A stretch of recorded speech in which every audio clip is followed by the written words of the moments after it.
जहाँ विश्वास की एक छोटी सी चिंगारी भी असंभव को संभव कर देती है, जहाँ भक्ति के आगे प्रकृति भी अपने नियम बदल देती है। स्वागत है साथियों आपका हमारे चैनल सनातन कथा गंगा के एक विशेष अंक में, जहाँ आज हम आपको ले चलेंगे उत्तर प्रदेश के सुल्तानपुर स्थित उस पावन धाम की यात्रा पर जिसे सभी बाबा बैजनाथ धाम के नाम से जानते हैं। यह कोई साधारण मंदिर नहीं है, बल्कि चमत्कारों का जीवंत साक्षी है। तो चलिए शुरू करते हैं यह अद्भुत यात्रा। सबसे पहले बात करते हैं बाबा बैजनाथ धाम की ऐतिहासिक पृष्ठभूमि की। सुल्तानपुर जिले के हृदय स्थल पर स्थित यह प्राचीन मंदिर, जिसे बाबा बैजनाथ धाम कहा जाता है, अपने आप में एक रहस्य समेटे हुए है। स्थानीय पुराणों के अनुसार यहाँ के शिवलिंग की स्थापना स्वयं भगवान शिव ने त्रेता युग में की थी। कहते हैं कि जब भगवान राम चित्रकूट से अयोध्या लौट रहे थे, तब उन्होंने इस स्थान पर विश्राम किया था।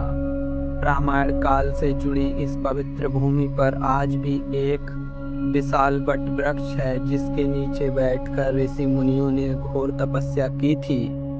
मध्यकालीन इतिहास की बात करें तो औरंगजेब के शासनकाल में इस मंदिर को तोड़ने के कई प्रयास किए गए, लेकिन हर बार चमत्कारिक रूप से मंदिर स्वयं बच गया। एक घटना प्रसिद्ध है कि जब औरंगजेब के सैनिकों ने शिवलिंग पर प्रहार किया था, तो उसमें से रक्त की धारा बह निकली। इससे डरकर आक्रमणकारियों ने मंदिर छोड़ दिया था। और साथियों, अब शुरू होती है बाबा बैजनाथ धाम की चमत्कारों की श्रृंखला। सबसे पहले बात करते हैं अंधे की आंखों की रोशनी वापस आना। सन 1955 की बात है। सुल्तानपुर के पास रहने वाले एक किसान राम किशोर यादव की आंखों की रोशनी चली गई थी।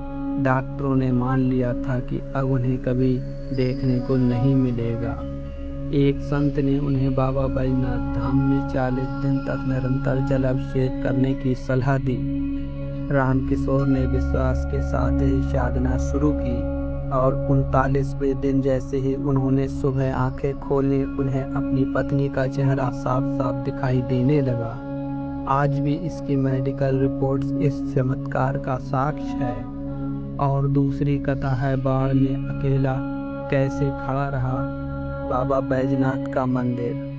सन 2013 में सुल्तानपुर में भयानक बाढ़ आई थी। पूरा गांव जलमग्न हो गया था, लेकिन आश्चर्यजनक रूप से मंदिर का गर्भगृह पूरी तरह सूखा रहा।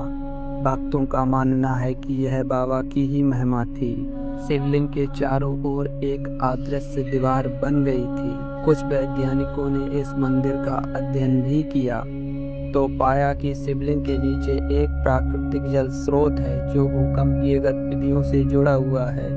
इस स्थान पर अद्वितीय चुंबकीय ऊर्जा का प्रवाह है, जो शायद चमत्कारों का वैज्ञानिक कारण हो सकता है। अब चलते हैं सबसे महत्वपूर्ण कथा की ओर, जो सावन के महीने की विशेष कथा होने वाली है। सावन के महीने में यहाँ का नज़ारा ही बदल जाता है।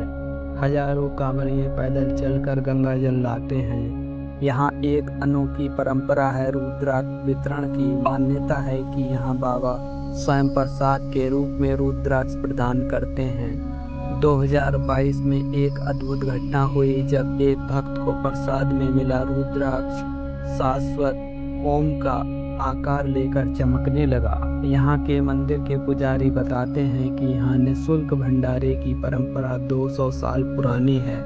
हर सावन में 21 दिन तक लगातार 5000 लोगों को भोजन कराया जाता है। और अद्भुत बात यह है कि प्रसाद कभी कम नहीं पड़ता। लेकिन आज इस पावन स्थल को प्लास्टिक प्रदूषण और अंधविश्वास जैसी चुनौतियों का सामना करना पड़ रहा है।